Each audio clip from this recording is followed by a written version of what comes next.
हमारे channel प्रकर्ष classes में आप सभी का स्वागत है। इस वीडियो में हम देखेंगे मुख्यमंत्री और मंत्री परिषद के बारे में। तो सबसे पहले हम लेते हैं राज्य मंत्री परिषद कि राज्य मंत्री परिषद में किस प्रकार से उसकी नियुक्ति होती है और उसका संगठन और कार्य क्या है। तो राज्य मंत्री परिषद अनुच्छेद 163 के अनुसार राज्यपाल को अपने कार्यों के संपादन में परामर्श करने के लिए एक मंत्री परिषद होगी जो राज्यपाल जो उसके कार्य हैं उनको करने के लिए उसे परामर्श देती है। राज्यपाल ही मंत्री परिषद की नियुक्ति करता है, अनुच्छेद 164 में दिया गया है। उसके अनुसार विधानसभा में जो विधानसभा के आम चुनाव होते हैं उस चुनाव में जिस राजनीतिक दल को बहुमत प्राप्त होता है उस दल के नेता को मुख्यमंत्री नियुक्त करता है राज्यपाल, और फिर उस जो मुख्यमंत्री है उसकी सलाह पर अन्य मंत्रियों की नियुक्ति करता है। मंत्री परिषद का संगठन की बात करें तो मंत्री परिषद में 3 प्रकार के मंत्री होते हैं, ये उल्लेखनीय है। 3 मंत्री कौन कौन से होते हैं? सबसे पहले होते हैं कैबिनेट स्तर के मंत्री जो किसी न किसी विभाग के राजनीतिक प्रमुख होते हैं। फिर उनकी सहायता के लिए राज्य मंत्री होते हैं और फिर उनकी सहायता के लिए उप मंत्री होते हैं। जहाँ तक योग्यता की बात है कि एक मंत्री में क्या योग्यता होनी चाहिए, तो बिल्कुल सिंपल है। योग्यता के बारे में ये लिखा है कि वह किसी सदन यानी विधानसभा या विधान परिषद का सदस्य होना चाहिए।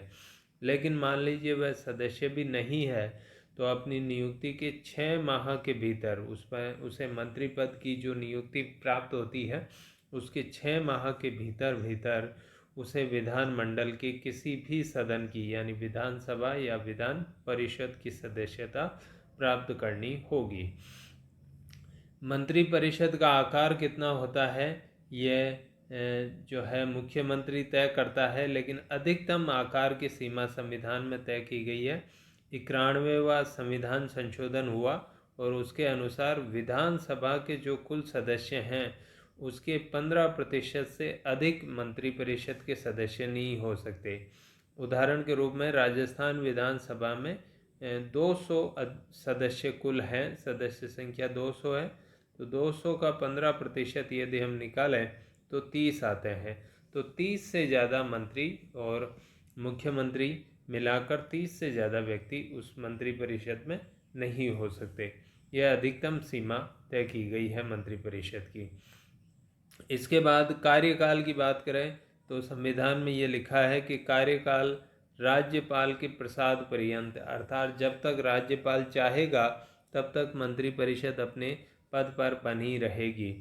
प्राय मंत्री परिषद का कार्यकाल वास्तव में तब तक होता है 5 वर्ष होता है और ये तब तक अपने पद पर रहती है जब तक कि उसे विधानसभा में बहुमत प्राप्त है। एक मंत्री की यदि हम बात करें एक इंडिविजुअल मिनिस्टर की, तो इंडिविजुअल मिनिस्टर को हटाने के लिए मुख्यमंत्री राज्यपाल को परामर्श देता है कि इस मंत्री को हटा दीजिए, तो उसको हटा दिया जाता है। तो इस प्रकार से मंत्री परिषद जो है प्राय 5 वर्ष के लिए नियुक्त की जाती है, लेकिन संविधान में ये लिखा है कि अपने पद पर तब तक रहेगी जब तक कि राज्यपाल का उसे प्रसाद प्राप्त होता रहे, अर्थात राज्यपाल की कृपा दृष्टि बनी रहे। और ये सीधा सिंपल यह है इसमें कि विधानसभा में जब तक बहुमत प्राप्त है तब तक वह अपने पद पे बनी रहेगी। यदि 5 साल पहले ही विधानसभा में उसका बहुमत समाप्त हो जाता है तो मंत्री परिषद को जाना होता है। मंत्री परिषद के कार्य देखें हम तो मंत्री परिषद के कार्यों में देखिए, राज्य सरकार के अधीन जितने भी प्रशासनिक संस्थाएं विभाग हैं उनका नियंत्रण, निर्देशन और समन्वय करना पहला प्रमुख कार्य तो यह है। विधायिका में प्रस्तुत किए जाने वाले विधेयकों का निर्माण करना और उन पर विचार विमर्श करना। विधानसभा और विधान परिषद में जो विधेयक प्रस्तुत किए जाते हैं जो राज्य सूची के विषयों में कानून बनाने के उद्देश्य से, तो उनका निर्माण राज्य मंत्री परिषद द्वारा ही किया जाता है और उन पर विचार विमर्श किया जाता है। राज्य के विकास, सुरक्षा और जनता के कल्याण से संबंधित नीतियाँ, कार्यक्रम और योजनाओं का निर्माण करना। इसके उपरांत है बजट का निर्माण करना। ये मंत्रिपरिषद का एक प्रमुख कार्य है, बजट का निर्माण करना, फिर उस बजट पे विचार विमर्श करना, उसे राज्य विधायिका से स्वीकृत करवाना अर्थात पारित करवाना, और उसको फिर लागू करना अर्थात क्रियान्वित करना। तो बजट को लेके भी एक महत्वपूर्ण कार्य राज्य मंत्रिपरिषद का है। राज्य मंत्रिपरिषद के लगभग वही कार्य हैं जो केंद्रीय मंत्रिपरिषद के हैं, अर्थात दोनों में से किसी एक को पढ़ लिया जाए तो दूसरे के कार्य स्वतः ही आपको याद रह जाएंगे। राज्य के कार्मिकों की भर्ती करना, माफ़ कीजिए, भर्ती, प्रशिक्षण, पदोन्नति और अनुशासनात्मक कार्रवाई, वेतनमान आदि से संबंधित जितने भी नियम बनते हैं उनका निर्माण करना और आवश्यकता होने पर उन नियमों में संशोधन या सुधार करना। तो ये कार्मिक प्रशासन से संबंधित कार्य है।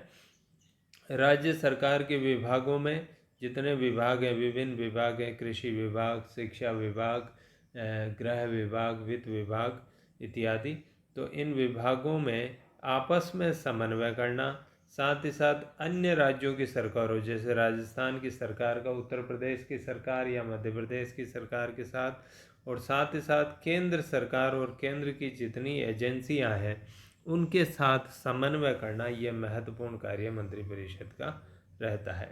राज्य के जितने भी बड़े पदाधिकारी हैं जैसे लोकायुक्त हुआ और लोक सेवा आयोग का अध्यक्ष और सदस्य हुए इत्यादि, चुनाव आयुक्त हुआ, राज्य चुनाव आयुक्त, इन सब की नियुक्ति संबंधी कार्य भी मंत्रिपरिषद करती है। लिखा गया है कि राज्यपाल इनकी नियुक्ति करता है, लेकिन राज्यपाल वास्तव में मंत्रिपरिषद द्वारा नियुक्त व्यक्ति के परामर्श पे मोहर लगाता है। राज्यपाल को उसके कार्यों के संपादन में परामर्श देना, ये हम देख ही चुके हैं अनुच्छेद 163 में। उसके बाद है कि व्यवहार में उपर्युक्त कार्य मंत्रिपरिषद की बजाय मंत्रिमंडल द्वारा संपादित किए जाते हैं। ये एक महत्वपूर्ण चीज़ है। संविधान में मंत्रिमंडल शब्द बहुत ही कम जगह इस्तेमाल हुआ है। हमने देखा था पिछले वीडियो में अनुच्छेद 352 में उसका इस्तेमाल हुआ है, लेकिन राज्य मंत्री मंडल के बारे में तो कहीं उल्लेख है भी नहीं। तो वास्तव में क्या होता है कि मंत्री परिषद जो है एक बड़ी संरचना है और मंत्रिमंडल उसके अंतर्गत एक छोटी संरचना है। मंत्रिमंडल में केवल कैबिनेट स्तर के जो मंत्री हैं उनको शामिल किया जाता है, जबकि मंत्रिपरिषद में कैबिनेट स्तर, राज्य मंत्री और उप मंत्री सभी को शामिल किया जाता है। तो मंत्रिपरिषद चूँकि एक बड़ी संरचना है इसलिए उसकी मीटिंग्स या बैठक बहुत कम हो पाती है। सरकार के 5 साल के जीवन काल में बहुत कम हो पाती है। ज़्यादातर मौक़ों पर मंत्रिमंडल की ही बैठक होती है और मंत्रिमंडल ही उपयुक्त सारे कार्यों को संपादित करता है। ये सुविधाजनक है, इस वजह से भी इसका करना ठीक है कि मंत्रिमंडल के द्वारा ही सारे कार्य किए जाते हैं और मंत्रिपरिषद को यानी मंत्री परिषद के जो बाकी सदस्य हैं, राज्य मंत्री और उप मंत्री, उनको अवगत करवा दिया जाता है कि क्या निर्णय लिया गया है, क्या कार्य किए गए हैं। तो इस प्रकार इस वीडियो में हम इतना ही रखेंगे। अगले वीडियो में हम देखेंगे मुख्यमंत्री, उसकी शक्तियाँ। तब तक के लिए धन्यवाद।